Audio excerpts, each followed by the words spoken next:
ഒരു വട്ടം ഞാൻ പോലീസ് കേട്ടതാ. എന്റെ പേര് പറഞ്ഞ് ചാനലിൽ കൊടുക്കാൻ പോയിരുന്നു.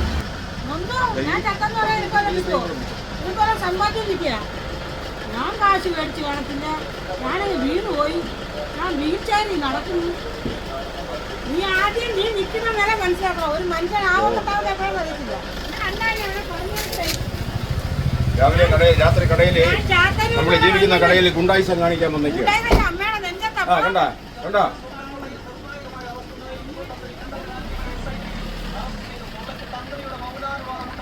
നമസ്കാരം. ശബരിമല സ്വർണ്ണക്കൊള്ള വിവാദവുമായി ബന്ധപ്പെട്ട ജനങ്ങളുടെ ഒരു വിശ്വാസത്തെ അത് വലിയ രീതിയിൽ ഹനിക്കപ്പെട്ടിട്ടുണ്ട്. അതുകൊണ്ട് തന്നെ ജനങ്ങൾ ഓരോരുത്തരും പ്രതികരിച്ചുകൊണ്ടിരിക്കുന്ന ഒരു സമയമാണ്. അത്തരത്തിൽ മലയാളി വാർത്തയോട് കുറച്ച് ദിവസങ്ങൾക്ക് മുമ്പ് ശബരിമല സ്വർണ്ണക്കൊള്ള കേസുമായി ബന്ധപ്പെട്ടത് വിശ്വാസി എന്ന നിലയിൽ ചാല മോഹനനും പ്രതികരിച്ചിരുന്നു. അന്ന് അദ്ദേഹത്തിന്റെ പ്രതികരണം വന്നതിന് പിന്നാലെ അദ്ദേഹത്തിന്റെ ഉപജീവന മാർഗമായിട്ടുള്ള ഈ ഒരു കടയിലേക്ക് ആ വീഡിയോയിൽ പറഞ്ഞിട്ടുള്ള ചില ആളുകൾ ഇരച്ചെത്തി എന്നുള്ള വാർത്തയാണ് പുറത്തേക്ക് വരുന്നത്. അതായത് ഇതാണ് ചേട്ടന്റെ കട. ചേട്ടൻ എന്താണ് ശരിക്കും സംഭവം? ആരാണ് ചേട്ടനെ ഭീഷണിപ്പെടുത്തിയത്? കഴിഞ്ഞ വെള്ളിയാഴ്ചയാണ് ഞാൻ ഈ കട വൃത്തിയാക്കിയിട്ട് അങ്ങനെ നിൽക്കുമ്പോൾ ഒരു 9-20 കോടി ഞാൻ അന്ന് ശബരിമല പ്രവേശനം നടത്തിയ SP മഞ്ജു ചത്തന്നൂർകാരി, നീ എൻ്റെ വാർത്ത പറയുവോടാ, ഞാൻ ചത്തില്ലടാ, ഞാൻ ജീവിച്ചിരിപ്പുണ്ട്, നിന്നെ ഇനിയും കാണും, നിന്നെ ഒരിക്കൽ ഞാൻ കയറ്റിയിട്ടുണ്ട് എന്ന് പറഞ്ഞിട്ട് പറഞ്ഞു ഞാൻ ഇപ്പം പോവും, നീ ഇപ്പം എൻ്റെ വീഡിയോ എടുത്തത് കൊണ്ട് ഞാൻ ഇപ്പം പോകുന്നു. അപ്പോൾ എൻ്റെ ഒരു ചേഷകാരനോട് ഉണ്ടായിരുന്നത് ആ പയ്യനാണ് വീഡിയോ എടുത്തത്, ശ്രീജിത്ത്. അവൻ വീഡിയോ എടുത്തപ്പോൾ തന്നെ കൂടുതൽ ഭീഷണി പെടുത്തിയെങ്കിലും കൂടുതൽ സംസാരിക്കാൻ നിൽക്കാതെ വീഡിയോ എടുത്തത് കാരണമാണ് ഇവിടെ നിന്ന് പോയത്. കാരണത്ത് വേറെ 3-4 പേരുണ്ടായിരുന്നു. ഒരു സ്ത്രീയാണ് ആദ്യം ഇറങ്ങി വന്ന് കാറിന്റെ അടുത്തേക്ക് വിളിച്ചത്. കാറിന്റെ അടുത്തേക്ക് ഞാൻ പോയിരുന്നുവെങ്കിൽ എന്തോ കയ്യിൽ കരുതിയിരുന്നതാണ് എനിക്ക് തോന്നുന്നത്. കാറ് കുറച്ച് ഫ്രണ്ടിലായിരുന്നു. എനിക്ക് സംശയം ഉള്ളതുകൊണ്ട് കാർ പുറകിലേക്ക് വരാൻ പറഞ്ഞു. അപ്പൊ ഇവിടെ ആട്ടോറിക്ഷ കിടന്നത് കാരണം കാറ് ചേർക്കാൻ പറ്റിയില്ല. ഒരു ഇന്നോവ കാറാണ്. ആ കാറിന്റെ നമ്പറെല്ലാം കൂടെ വെച്ചിട്ട് ഞാൻ പോലീസ് കമ്മീഷണർക്ക് പരാതി കൊടുത്തിട്ടുണ്ട്. അപ്പോ ഈ സ്ത്രീ 2019 ഈ സംഘടന 2ആയി പിരിഞ്ഞപ്പോൾ ഞങ്ങൾ 2 വിഭാഗമായപ്പോൾ അന്നും ഈ കടയുടെ ഫ്രണ്ടിൽ വന്ന് എന്നെ ഭീഷണിപ്പെടുത്തിയിരുന്നു. അന്ന് ഞാൻ കൺട്രോൾമെന്റ് സ്റ്റേഷനിൽ പരാതി കൊടുത്തിരുന്നു. പിന്നെ ഈ സംഘടനയുടെ സംസ്ഥാന പ്രസിഡന്റിന് ഗവൺമെന്റുമായുള്ള സ്വാധീനത്തിൽ അന്ന് ആ കേസ് അട്ടിമറിക്കപ്പെട്ടു. അന്ന് ആ കേസ് എഴുതി തള്ളി. ഇതേ സ്ത്രീ തന്നെയാണ് കൊല്ലത്ത് ഗസ്റ്റ് ഹൗസിൽ കയറി വേറെ സ്ത്രീകളുമായി ചേർന്നുകൊണ്ട് കൊല്ലം ഗസ്റ്റ് ഹൗസ് ഉദ്യോഗസ്ഥനെ ചൂല് കൊണ്ട് അടിച്ച കേസിൽ ക്രിമിനൽ കേസിലെ പ്രതിയാണ് SP മഞ്ജു. അന്ന് ആ കേസ് ക്രിമിനൽ കേസിൽ പ്രതിയായി റിമാൻഡിലായി. അത് ഉമ്മൻചാണ്ടി സർക്കാരിന്റെ കാലത്ത് ഈ നേതാവ് ഈ സ്ത്രീയെ കേസിൽ നിന്നും ഒഴിവാക്കിയെടുത്തു എന്നുള്ളതാണ് അറിയാൻ കഴിഞ്ഞത്. അപ്പോ ഒരു വനിതാ ഗുണ്ടയെ പോലെയാണ് ഈ സ്ത്രീ പെരുമാറുന്നത്. അപ്പോ ഈ സ്ത്രീയിൽ നിന്നും വീണ്ടും ഇങ്ങനെ ഒരു ഭീഷണി ഉണ്ടാവാനോ അല്ലെങ്കിൽ മറ്റാരെങ്കിലും ഈ സ്ത്രീക്ക് വേണ്ടി എന്റെ ജീവനോ അപകടപ്പെടുത്താൻ സാധ്യത ഉള്ളതായി ഞാൻ സംശയിക്കുന്നു.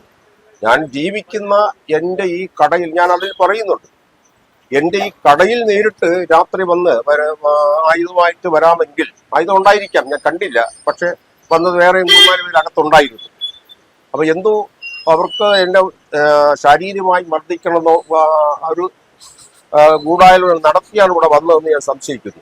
ഈ പറയുന്ന മഞ്ജുവിനെ കുറിച്ച് ഒരു വാർത്ത ചെയ്യാം എന്നുള്ളതായിരുന്നില്ലല്ലോ അന്നത്തെ ലക്ഷ്യം. അന്ന് ശബരിമല വിഷയത്തിൽ ഒരു വിശ്വാസി എന്ന നിലയിൽ ഒരു പ്രതികരണം നടത്തുക എന്നായിരുന്നു പറഞ്ഞത്. അപ്പൊ എന്തുകൊണ്ടാണ് ചേട്ടൻ മഞ്ജുവിനെ പെട്ടെന്ന് അന്ന് ഓർക്കാൻ കാരണം? അല്ല, അന്ന് ശബരിമല യുവതീ പ്രവേശനവുമായി ബന്ധപ്പെട്ട് ഇവിടെ പ്രധാനമായി പറയുന്നത് കനകദുർഗയും ബിന്ദു അമ്മിണിയും അല്ലെങ്കിൽ രഹ്ന ഫാത്തിമയാണ്. പക്ഷെ അവരെക്കാൾ 2 പ്രാവശ്യം അതിശക്തമായി കയറുകയും മുടി ഡൈ അടിച്ച് കയറുകയും ചെയ്തത് അവരാരും മുടി ഡൈ അടിച്ച് കയറിയില്ല. മുടി ഡൈ അടിച്ച് കയറി ശബരിമലയിലേക്ക് കയറിയത് ഈ SP മഞ്ജുവാണ്. പക്ഷെ മഞ്ജു കയറിയ വിഷയത്തെക്കുറിച്ച് ഒരു ചർച്ചയാവുന്നില്ല. അപ്പോൾ മഞ്ജു കയറി എന്നുള്ളത് ഞങ്ങളുടെ നേതാവാണ് മഞ്ജുവിനെ കയറ്റി എന്നുള്ളതും നമുക്കറിയാം. അന്ന് ഞാൻ സംഘടനയിൽ ഇവരുടെ കൂടെ ഉണ്ടായിരുന്ന സമയത്ത് 19 നമ്മൾ പിരിഞ്ഞു. അപ്പോൾ അതിനു മുമ്പുള്ള നേതാവാണ് ഈ മഞ്ജുവിനെ കയറ്റിയെന്ന് നമുക്ക് വ്യക്തമായി അറിയാം. അപ്പൊ മഞ്ജു അവിടെ കയറി എന്നുള്ളത് കൃത്യമായി അറിയാവുന്നതുകൊണ്ടാണ് മഞ്ജുവിന്റെ പേര് പറഞ്ഞത്. അപ്പോ ഇങ്ങനെ ഒരു ഭീഷണി വന്നതിന് ശേഷം എന്താണ് ഒരു നിയമ നടപടി? ഭീഷണി വന്നതിന് ശേഷം എന്ന് പറഞ്ഞാൽ ഇത്രയും സ്വാധീനവും ബന്ധവും ഭരണ സ്വാധീനവും ഒക്കെ ഉള്ള ആളാണ് ഈ മഞ്ജുവിന്റെ നേതാവ്. അപ്പൊ അദ്ദേഹത്തിൽ നിന്ന് വേറെ ഒരു ഭീഷണി ഉണ്ടാവും അല്ലെങ്കിൽ ശാരീരികമായി നമ്മുടെ ജീവൻ അപകടപ്പെടുത്തും എന്നൊരു സംശയം എനിക്കുണ്ട്. അതുകൊണ്ടാണ് ഞാൻ സിറ്റി പോലീസ് കമ്മീഷണർക്ക് നേരിട്ട് പോയി പരാതി KPMSന്റെ സംസ്ഥാന പ്രസിഡന്റ് ചെറുവയ്ക്കൽ അബ്ദുൽ സാറും ഞാനും കൂടെയാണ് ഒരുമിച്ച് പോയി പരാതി കൊടുത്തത്. ഈ മഞ്ജു അന്ന് നമ്മൾ വാർത്തയിൽ പറഞ്ഞിരുന്നത് മഞ്ജുവിന് ചില ആരോഗ്യ പ്രശ്നങ്ങളുണ്ട്, ആക്സിഡന്റ് അടക്കം സംഭവിച്ചിട്ടുണ്ട് എന്നുള്ള കാര്യങ്ങളാണല്ലോ. അപ്പോ ഇവിടെ ഭീഷണിക്ക് വേണ്ടി നേരിട്ട് വരുന്നു എന്ന് പറയുമ്പോൾ അങ്ങനെ എന്തെങ്കിലും പ്രശ്നങ്ങൾ ഉള്ളതായിട്ട് തോന്നി? വണ്ടിക്കകത്താണ് ഇരുന്നത്, കഴുത്തിൽ എന്തോ സാധനം ചുറ്റിയിരുന്നു. കാറിനകത്താണ് ഇരുന്നത്, പുറത്തിറങ്ങാൻ വയ്യ. പുറത്തിറങ്ങാൻ കഴിയുമായിരുന്നെങ്കിൽ കൈയിരിക്കുന്നത് എന്തെങ്കിലും ഇങ്ങോട്ട് എറിയുമായിരുന്നു. കാര്യം അങ്ങനത്തെ ഒരു സ്ത്രീയാണത്. അപ്പോൾ കഴുത്തിന് ചുറ്റും ബെൽറ്റും ഒക്കെ വെച്ച് കാറിനകത്ത് തന്നെ ഇരിക്കുകയായിരുന്നു. കാറിനകത്തിരുന്നിട്ടാണ് ഈ അവസ്ഥയിലും ഈ ഗുണ്ടായുസമാണ് ഈ സ്ത്രീ കാണിക്കുന്നത്. ഈ സ്ത്രീ എന്നാൽ ഒന്നാം തരം ചട്ടമ്പിയാണ്, സാമൂഹ്യ പ്രവർത്തകൻ എന്ന് പറയാൻ പറ്റില്ല. അല്ലെങ്കിൽ പിന്നെ ഈ രാത്രി 9:30 മണിയാകുമ്പോൾ ആളില്ലാത്ത സമയം നോക്കി ഞാൻ ഇവിടെ ഉള്ള സമയത്ത് ഞാൻ ഇവിടെ ഉള്ളതാണ്, ചാത്തന്നൂരിൽ നിന്ന് വണ്ടിയും പിടിച്ച് ഇവിടെ വരണമെങ്കിൽ ഈ സ്ത്രീയെ കുറിച്ച് മറ്റുള്ളവർക്കറിയാം, സംഘടനയിലുള്ളവർക്കറിയാം, മറ്റു ദളിത് സംഘടനയിലുള്ളവർക്കറിയാം.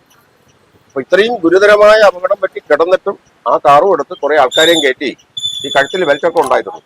ഇവിടെ വന്നുവെങ്കിൽ മഞ്ജു നിസ്സാരക്കാരിയല്ല. ഈ സെക്രട്ടേറിയറ്റിനെ തൊട്ട് അടുത്തുള്ള കടയാണിത്. അങ്ങനെ ഒരു സ്ഥലത്ത് cantonment police station, AC office, വനിതാ പോലീസ്, ഇത്രയും police office, secretariat, cantonment gate, മുഖ്യമന്ത്രിയും മന്ത്രിമാരും കയറുന്ന ഈ കണ്ടോൺമെന്റ് ഗേറ്റിന്റെ നടയിൽ തൊട്ടു മുമ്പ് ഈ പോലീസ് സ്റ്റേഷന്റെ മൂക്കിന് മുമ്പിൽ വന്ന് ഈ അഭ്യാസം കാണിക്കാമെങ്കിൽ ഈ മഞ്ജുവിനെ കുറിച്ച് ഒരു ഗ്രാമപ്രദേശത്തോ ആളില്ലാത്ത സ്ഥലത്തോ ആണ് കാണിച്ചിരുന്നെങ്കിൽ അങ്ങനെ മനസ്സിലാക്കാം. പോലീസ് സ്റ്റേഷന്റെ മുന്നിലാണ് വന്നത്. അപ്പൊ അതുകൊണ്ട് ഈ വരവ് ഈ സ്ത്രീയെ കുറിച്ച് ഈ വരവിൽ തന്നെ മനസ്സിലാക്കാം സ്ത്രീ ആരാണ്, എന്താണെന്ന്. എന്തായാലും ഈ ഉപജീവന മാർഗം അടക്കം തടസ്സപ്പെടുത്തും എന്നുള്ള കാര്യങ്ങൾ പറഞ്ഞിട്ടുണ്ടല്ലേ? എന്നെ തടസ്സപ്പെടുത്തും, നമുക്ക് ഇനിയും കാണാപ്പെടാ.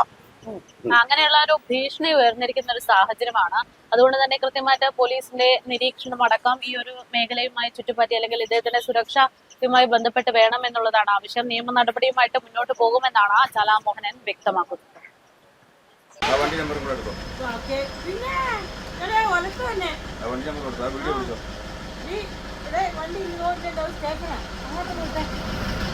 ഒരു വട്ടം ഞാൻ പോലീസ് കേട്ടതാ.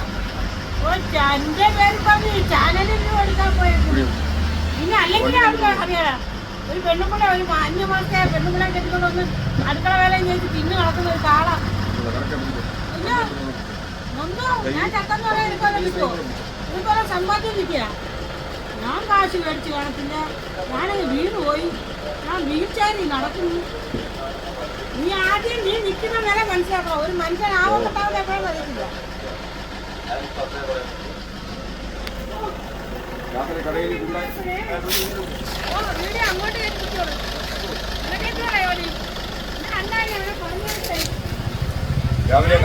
കടയില് നമ്മൾ ജീവിക്കുന്ന കടയിൽ ഗുണ്ടായിസം കാണിക്കാൻ വന്നേക്കുക. കണ്ടാ